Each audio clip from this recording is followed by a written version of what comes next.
నోటికొచ్చినటువంటి హామీలు ఇచ్చి ప్రజల్ని మోసం చేసిన కాంగ్రెస్పై విమర్శల జడివాన కురుస్తోంది.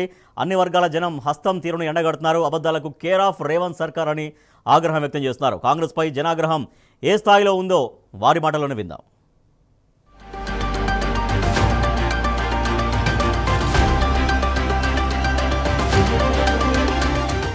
ఊర్లో 100 మంది రుణాలు తెచ్చుకుంటే ఒక 20 మందికి మాపైన పూర్తి మాఫీ చేసిన అంటున్నావు.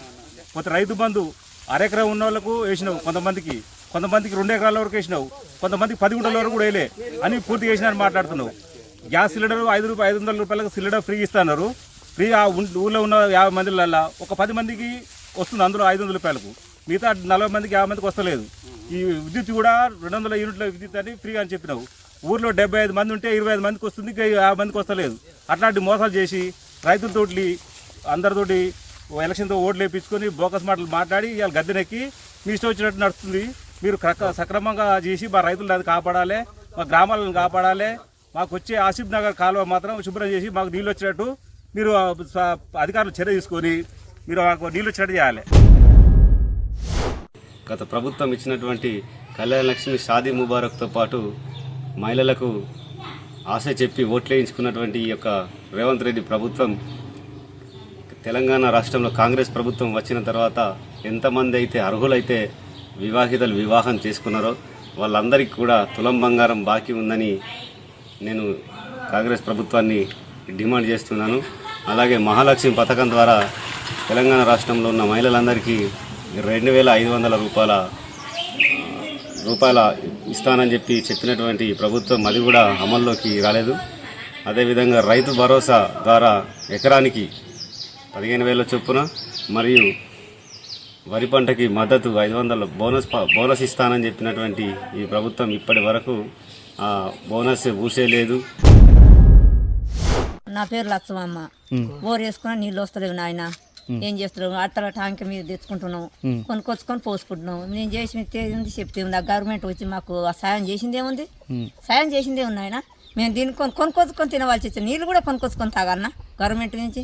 మరి వాళ్ళు గెలిచినా ఆయన ఏమైనా చూపిస్తున్నా మాకేమన్నా ఆధారం ఏది చూపిస్తున్నాడా? అటువరకు కన్నా ఆధారం ఉంది, కానీ ఇప్పుడు అయితే ఆధారం మొత్తం ఏది లేకుండా పోయింది. నీళ్ళు అయితే కొనుక్కొచ్చుకున్నా, బోర్ కూడా వేసుకున్నా కానీ అల్ల నుంచి కూడా నీళ్ళు వెళ్ళలే. నాకు పింఛన్ వస్తలేదు, నా భర్త చచ్చిపోయిండు, అడిగిన ఇల్లు లేదు, గిత్త కూడా వేసుకున్నా, ఏది ఆధారం పడతట్లేదు. మరి ఎట్లా చేసి బతకాలి మేము? నీళ్ళు కావాలి, మాకు కాపాడాలి, నీళ్ళు తాగాలి, మేము తాగాలి, బర్ర తాగాలి, ఇటు తాగాలి, మనుషులను తాగాలి, బతకాలి. రేవంత్ రెడ్డి మేము అధికారంలోకి రాగానే 2 లక్షల రుణమాఫీ రైతులందరికీ చేస్తామని ఎన్నికల వాగ్దానం చేసిండు. ఇప్పటికీ ఒక 60% మంది రైతులకు రుణమాఫీ అయింది. ఇక 40% మంది రైతులకు రుణమాఫీ కాలేదు. ఆయన కేసీఆర్ ఉన్నప్పుడు 2 పంటలకు ఇచ్చిండు 5,000 ఎకరానని. మేము వచ్చినాక 7,500 ఇస్తామన్నాడు. అవి కూడా ఒక పంటకు ఎగబెట్టిండు. ఇప్పుడు ఇంకో పంట కూడా జనవరిలో ఇచ్చేది ఇప్పటికీ కూడా అందరికీ రాలేవు. పెంచినాం అంటుండు. ఒక గుంటకు 25 రూపాయలు పెంచిండు. 420 హామీలు ఇచ్చిండు. ఏ ఒక్క హామీ కూడా ఇప్పటికీ నెరవేరలేదు.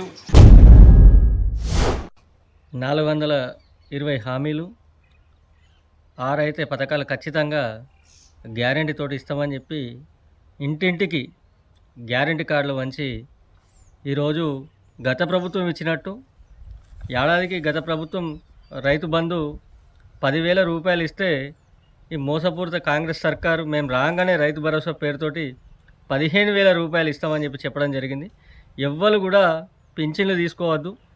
డిసెంబర్ 9 నాడు మీరు ఇప్పుడు తీసుకుంటే 2,000, డిసెంబర్ 9 తర్వాత తీసుకుంటే 4,000 పింఛన్ ఇస్తామని చెప్పి ఊరూరా మీటింగ్లు పెట్టి ఆ సీఎం రేవంత్ రెడ్డి కాడికి వెళ్ళి మొదలు పెడితే ఊళ్ళో ఉన్న చిన్న గల్లీ నాయకుల దాకా పొద్దుగాల లేస్తే మా ఇండ్ల పొంట వచ్చి ఇదే ముచ్చట, పింఛన్లు ఇస్తామన్న ముచ్చట. కాకపోతే ఈరోజు ఆ 2,000 లెక్కనే ఉన్నాయి. ఒక టైం ఏమో ఆ రైతు భరోసానో రైతు బంధు అది ఎగబెట్టిర్రు. 15,000 రూపాయలు ఇస్తామన్నది నడమ ఒకటి ఏసంగికి ఎగబెట్టి మొన్న 6,000 రూపాయలే. ఇక ఫ్రీ బస్సు పుక్కడి బస్సు అని చెప్పి పెడితే ప్రభుత్వ ఉద్యోగులకు తప్ప గ్రామాలలో ఉన్న మహిళలకు ఏమాత్రం కూడా ఉపయోగం లేని స్కీమ్ ఏదైనా ఉన్నది అని అంటే గిట్ట ఈ ప్రభుత్వం మీద తీవ్రమైన భారం.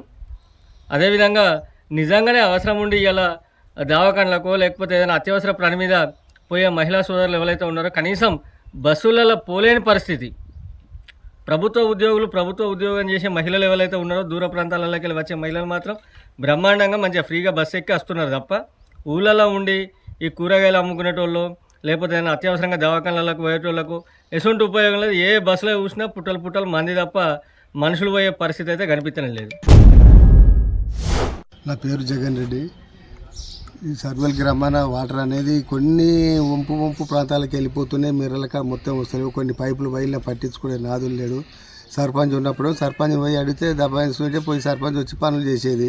ఇప్పుడు ఆఫీసర్ ఎవరో సెక్రటరీ ఎవరో ఎక్కడ ఉంటుండో మామూలు జనానికి ఎవరికి చెప్పాలి ఎక్కడ చెప్పుకోవాలో ఎవరికి అర్థమవుతలేదు. వాళ్ళు పాపం నీళ్ళ గురించి చాలా ఇబ్బందులు పడుతున్నారు. ట్యాంకులతో తెప్పించుకొని నీళ్ళు కొనుక్కొని తాగాలంటే ఇబ్బంది పడుతున్నారు.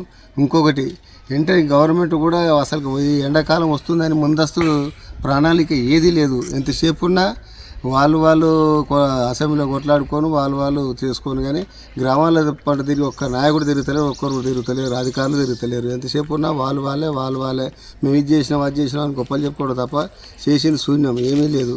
స్థానిక సంస్థ ఎన్నికలు జరపాలంటే గవర్నమెంట్ భయపడి ఇప్పటివరకు జరపలేకపోతుంది. సంవత్సరం దాటిపోయింది, సర్పంచులు దిగిపోయి ఇప్పటివరకు ఏది ఎక్కడ ఏమి లేదు, జరపలేకపోతున్నారు. ఈ నెల ఆ నెల మార్చి అన్నారు, మార్చి కూడా వెళ్ళిపోతుంది. ఇంతకు జరపగలుగుతారా? పూర్వం ఒకసారి 11 సంవత్సరాలు నడిపించారు స్పెషల్ అధికారులు పెట్టి. ఆ విధంగా నడిపిస్తారా ఎటు అర్థమవుతలేదు వీళ్ళ గురించి. ఎంతున్న సర్పంచ్లు ఏంది గ్రామ సమస్యలు చెప్పుకోవాలంటే మరీ ఇబ్బందులు ఉంటాయి మామూలు జనానికి.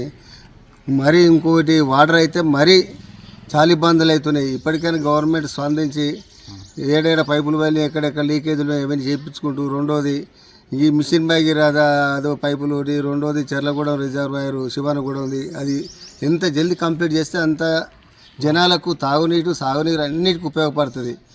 మీ గవర్నమెంట్ ఇంకోటి ఇప్పుడు రాజగోపాల్ రెడ్డి మంత్రి పదం మీదనే దృష్టి పెడుతుండే కానీ ఎంతసేపు ఉన్నా ఏ గ్రామానికి వచ్చి ఏ సమస్య వినడం లేదు, చేస్తడం లేదు. ఎంతసేపు ఉన్నా మంత్రి పదం మీదనే దృష్టి పోతుంది. ఇప్పుడు మంత్రి పదవి వచ్చినా ఆయన అదే మంత్రి పదవి చూసుకొని పనులను చేస్తారా లేకుంటే దానికే సమరపడిపోతారా అది కూడా అర్థమైతలేదు. తెలంగాణ వచ్చినాక కేసీఆర్ ప్రభుత్వంలో ప్రతి ఒక్క హామీని నెరవేర్చినటువంటి ఘనత కేసీఆర్ గారికే దక్కింది. కానీ ఇప్పుడు ఈ 420 హామీలతో ఈ కాంగ్రెస్ ప్రభుత్వం గద్దెనెక్కి మాయమాటలు చెప్పి మోసపూరితమైనటువంటి మాయమాటలతో గద్దెనెక్కినటువంటి ప్రభుత్వం ఏ ఒక్క దాంట్లో కూడా సక్సెస్ కాలేదు. ఇప్పుడు రుణమాఫీ కానీ, రైతు బంధు కానీ, నిరుద్యోగ భృతి కానీ, మహిళలకైతే ఆడపిల్లలకు స్కూటీలు ఇస్తున్నటువంటి ప్రభుత్వం ఇవాళ ఏ ఒక్క హామీని కూడా నెరవేర్చక చాలా ఇబ్బంది పెడుతున్నటువంటి ఈ యొక్క ప్రభుత్వాన్ని గద్దెనింపాల్సిన అవసరం ఎంతైనా ఉన్నదని తెలియజేస్తాం.